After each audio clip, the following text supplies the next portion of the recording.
Papa. Oui Peter, j'écoute, qu'est-ce que c'est? Papa s'il te plaît, je veux changer, certains de mes vêtements, ils ne me taillent plus, et m'affectent, chaque fois que je veux sortir. Et qu'est-ce que je fais avec ça? Si tu veux changer de vêtements, vas-y.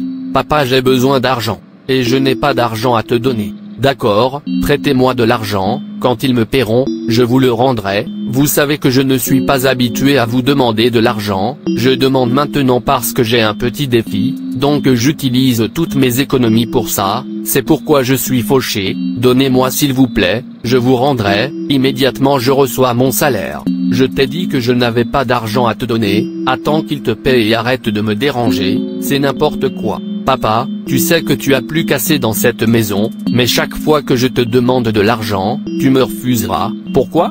Ne suis-je pas ton fils? Pourquoi me traites-tu de cette façon? C'est parce que, tu es assez vieux pour avoir ton propre argent, n'as-tu pas honte? Tu demandes encore de l'argent à ton père. Quand j'étais à ton âge, j'ai commencé à gagner des millions, je n'ai jamais dépendu de personne, je poursuis l'argent, toute ma vie, de toute ma force et mon pouvoir, jusqu'à, je suis devenu milliardaire et j'ai commencé à diriger le monde, à dépenser de l'argent comme je veux, donc si vous voulez dépenser de l'argent comme vous voulez, levez-vous et gagnez votre propre argent, je suis un lion, vous devriez être comme votre père. Papa, est-ce que ça veut dire que tu ne me donnes pas? Je suis ton fils. Oh, mon ami, allez-vous sortir de ma vue? Au lieu de vous être utile à vous-même, vous êtes occupé à vous tromper, à prétendre que vous suivez Jésus. Maintenant vous voulez mon argent, vous refusez de poursuivre l'argent comme votre compagnon, maintenant vous me voulez pour te donner de l'argent. Pourquoi ne pas aller rencontrer Jésus pour te donner de l'argent? Vois dans cette vie l'argent dominer le monde, alors gagne de l'argent, et tout sera sous tes ordres. Maintenant dégage. Pas de séjour et de collecte d'argent, très bientôt je commencerai à percevoir le loyer de votre part, vous feriez mieux d'être prêt. Mon père m'a suffisamment insulté. Il est temps que je lui prouve que je suis un homme, je dois avoir de l'argent, plus qu'il ne le pense, et je ferai en sorte qu'il me supplie d'avoir de l'argent. En fait, je quitte cette maison, je veux vivre seul à partir de maintenant. Père, je veux vivre seul. Maintenant tu parles. Au revoir. Tu es plus que, assez vieux pour vivre seul.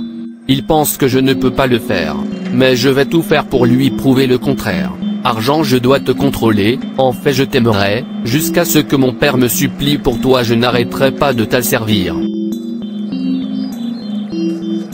Où allez-vous porter un sac? Je viens chez vous pour savoir pourquoi vous n'êtes pas venu à la pratique de la chorale, j'espère qu'il n'y a pas de problème. Pas de problème, mais arrête de me chercher, car je ne m'intéresse plus à l'église, ni à la chorale. Pourquoi? Je dois d'abord me mettre en ordre, je dois d'abord accomplir beaucoup de choses, donc pour l'instant je n'ai pas le temps pour cette chorale.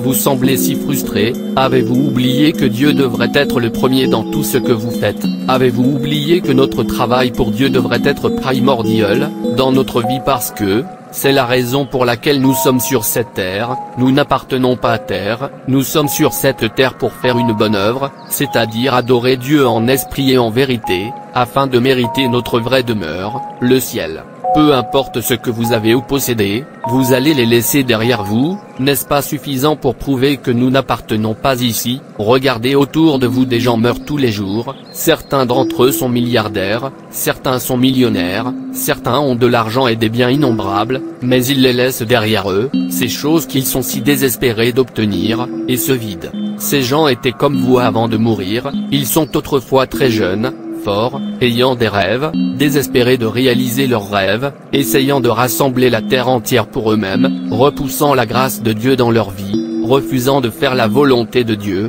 afin d'avoir la paix éternelle, ils refusent de se repentir de leurs péchés, bien que certains d'entre eux atteignent leur but sur terre, mais aujourd'hui, où sont-ils? Ils sont partis, laissant ces choses qu'ils travaillent si dur pour obtenir derrière. Savez-vous, en enfer ils pleurent, regrettent, se lamentent, disant que s'ils avaient su, ils auraient mis Dieu en premier, et travaillé pour lui, tous les jours de leur vie, ils regrettent leur action, souhaitant en avoir une seconde chance, afin qu'ils changent leurs habitudes, mais c'est fini pour eux, et ici vous essayez de repousser votre propre grâce. Revenez à Dieu, il n'y a rien que la terre a à vous offrir, ce que la terre peut vous offrir, n'est rien d'autre que la destruction, la déception, la luxure, la douleur, l'agitation, et la richesse n'est pas permanente, elle va et vient, vous ne devez pas la poursuivre. Quel est l'endroit où vous irez, quand vous quitterez cette terre, parce que partout où vous irez après cette terre, devient un lieu permanent pour vous, c'est pourquoi vous devez vous hâter maintenant pendant que le soleil brille, car quand l'obscurité vient, il se sera terminé. Si vous finissez en enfer, vous y serez permanent dans la souffrance, la douleur, les larmes, les tourments. L'enfer n'est pas comme cette terre, que lorsque vous faites face à des défis, il disparaîtra bientôt. Non, tout devient permanent, une fois vous quittez cette terre, c'est-à-dire pendant que Jésus est mort pour vous, afin que vous fassiez le paradis et que vous viviez heureux, là où il n'y a pas de douleur, de souffrance, plein de joie, où tout ce que vous avez toujours voulu sera disponible pour vous. Mais pour que vous fassiez ce ciel, vous devez mettre Dieu en premier, tout en vivant sur cette terre, en vivant une vie juste, une vie sans péché, une vie sans convoitise terrestre. Jésus a fait en sorte que ce soit facile pour vous et moi, pourquoi pas utiliser la grâce que Jésus vous a offerte? Je suis désolé, ma décision est prise, mon père m'a assez insulté, il est temps que je lui prouve le contraire, il est temps que je lui fasse respecter. S'il vous plaît, laissez-moi être. Ton âme n'a pas de prix, l'éternité est proche, l'enfer est réel, reviens à Dieu, et prépare où tu passeras ton éternité. Ô Dieu, ouvre ses yeux, pour qu'il puisse voir, fais-lui savoir que tout sur cette terre n'est que vanité. Je suis désolé, j'ai fait de mon esprit, puisque l'argent gouverne le monde, je ne m'arrêterai devant rien, jusqu'à ce que je rassemble tout l'argent sur terre, et que mon Père s'incline pour moi. Je dois le voir arriver. Monsieur Tobias, que se passe-t-il? Pourquoi n'ai-je pas vu mon argent? Moi et vous avions un accord, rappelez-vous. S'il vous plaît, calmez-vous monsieur, je ferai en sorte de rendre l'argent disponible avant la fin de ce mois. Tu ferais mieux de le faire, parce que je ne joue pas avec mon argent. Oui, j'y arrive. Mon père va bientôt s'incliner pour moi. Waouh, c'est trop. Monsieur, votre père est mort, vous êtes nécessaire. Oh non. Tu peux y aller, je t'ai entendu. D'accord monsieur.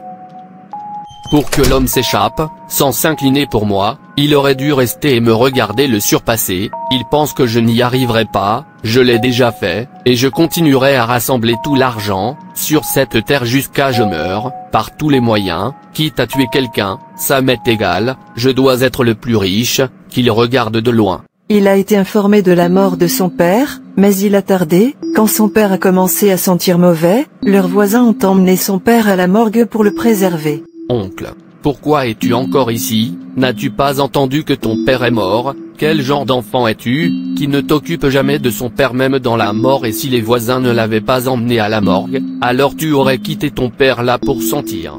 Oncle, s'il vous plaît, laissez-moi tranquille, je suis occupé. Je vois que tu as un cœur de pierre. Si tu aimes, va le voir, si tu aimes pas, après tout c'est ton père, je m'en vais. Une semaine plus tard, il se rendit à la morgue pour voir le cadavre de son père. Laissez-moi aller le voir, afin que je me repose pour eux.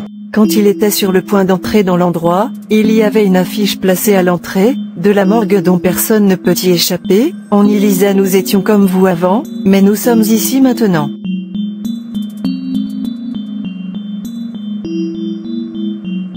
Le jeune garçon l'a lu, mais cela n'avait aucun sens pour lui. Il est entré à l'intérieur pour vérifier le cadavre de son père. Après quelques minutes, il a fait un pas dehors. Alors qu'il était sur le point de sortir, il a vu une autre inscription placée à un endroit stratégique, auquel personne n'échappera. Il a dit: vous serez bientôt comme nous.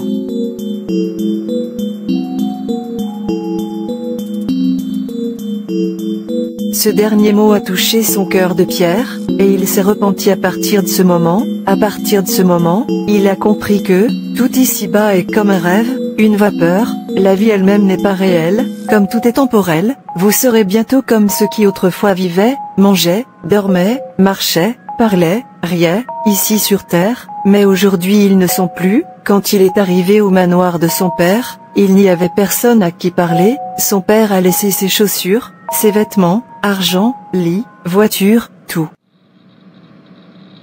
Alors, mon père peut quitter son manoir. Alors qu'il fouillait les armoires de son père, il vit et toucha des dollars tout neufs, bien emballés et en ordre, mais le propriétaire de l'argent était à la morgue. Se souvint le jeune garçon, nous étions comme vous avant, mais nous sommes ici maintenant, et vous va bientôt nous rejoindre. Il pleurait d'autant plus. Même l'argent, il était si désespéré de protéger. Oh quel monde!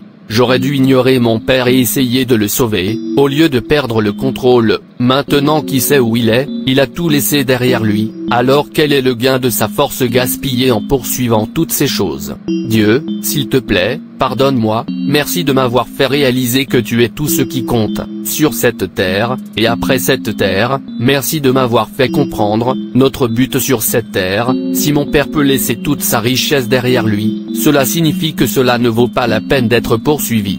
Alors il abandonne sa vie à Jésus et devient un homme nouveau. Monsieur Peter, qu'est-ce qui vous arrive? Je vous envoie un message, vous ne l'avez pas vu, il y a des affaires. Je suis désolé, je ne suis plus intéressé par ces sales affaires qui ne glorifient pas Dieu. La contrebande de cocaïne est un péché devant Dieu. Vous de toutes les personnes, je sais combien vous aimez, et désireux de faire de l'argent. Pourquoi le changement? Parce que je suis maintenant un nouvel homme. Qu'est-ce que tu veux dire par tu es maintenant un nouvel homme? Qu'est-il arrivé à Peter? Je sais. Je suis maintenant né de nouveau. Naître de nouveau signifie devenir une nouvelle personne. C'est un mystère. Les vieilles choses passent et toutes choses deviennent nouvelles. Les vieilles choses de ma vie sont décédées. Je suis maintenant une nouvelle créature et l'expérience de la nouvelle naissance doit affecter tout mon style de vie, la totalité de ma conduite. Cela doit être évident pour tout ce qui m'entoure. Le racheté devient un nouvel homme, servant un nouveau maître, Jésus-Christ. Après s'être séparé de Satan, il vit ensuite pour plaire à Christ, et lui seul. Lorsqu'il est offensé, il pardonne facilement, tout comme Dieu pour l'amour de Christ, nous pardonne. Un racheté coupe tous les liens, qui peuvent conduire à de vieilles habitudes pécheresses, tout comme je l'ai fait maintenant. Un racheté développe de la haine pour ses péchés, qu'il a commis sans motif auparavant, et rend facilement les objets volés aux gens, ou lieu de travail. Trop de mots à la fois. Voyez-vous, la nouvelle vie en Christ est belle, rafraîchissante, épanouissante et incomparable à toute autre chose, car pour autant que vous le sachiez, vous n'avez pas été racheté par des choses corruptibles, comme l'argent ou l'or, mais par le sang précieux du Christ, comme d'un agneau sans défaut et sans tache. 1 Pierre, 1 versets 18 et 19. La nouvelle vie est un trésor, plus grand que l'argent ou l'or. Quiconque n'y a pas goûté doit se repentir de son péché, et être réconcilié avec Dieu, et tous ceux qui ont été sauvés, doivent demeurer dans l'expérience pour finalement entrer dans une glorieuse éternité avec Dieu. Donc je dois le faire, afin de garantir un bon endroit permanent, où mon âme vivra pour toujours, et à jamais. Cela doit venir en premier. L'argent, la terre, les richesses, n'a rien à offrir, car nous les laisserons toujours derrière, juste comme ceux qui les ont faites avant nous les ont laissées, ainsi nous. Vous avez raison. Tu manges du poulet avec des légumes, et du poisson, de la dinde, de la viande, du riz frit, et bois du vin aujourd'hui, mais demain, ta chair devient de la nourriture pour les asticots. Où ira ton âme? Tu conduis une belle voiture aujourd'hui, mais demain une voiture roule toi. Tu vis dans un manoir aujourd'hui, mais demain tu vis dans un cimetière. Tu dors dans un bon lit aujourd'hui, mais demain tu dors dans la tombe. Il n'y a pas de remplacement pour ton âme, elle est inestimable, unique et particulière. L'âme est le vrai vous, elle vit après la mort. Vous perdrez tout, si vous mourrez sans Dieu et sans vivre pour lui. S'il vous plaît, donnez votre vie à Jésus, réconciliez-vous avec votre Créateur et changez positivement d'avis, afin que votre vie sur terre soit à la gloire de Dieu, et qu'à la fin de votre voyage sur terre, vous ne finissiez pas dans l'oubli. Ne vous souvenez d'aucune excuse pour l'homme. Un mot suffit pour les sages, en effet nous appartenons à Dieu, et en effet à lui nous reviendrons. Vous pourriez penser que vous êtes en règle avec Dieu, donc ce message n'est pas pour vous, mais pour les pécheurs. Vous pouvez vous tromper, le jour du Seigneur arrive. Modifiez vos voix, s'il vous plaît, ne méprisez pas ce message, partagez pour sauver une âme. Merci d'avoir regardé. Merci de vous abonner, liker et partager. Dieu te bénisse. Et rappelez-vous, Jésus vous aime vraiment, donnez-lui une chance dans votre vie.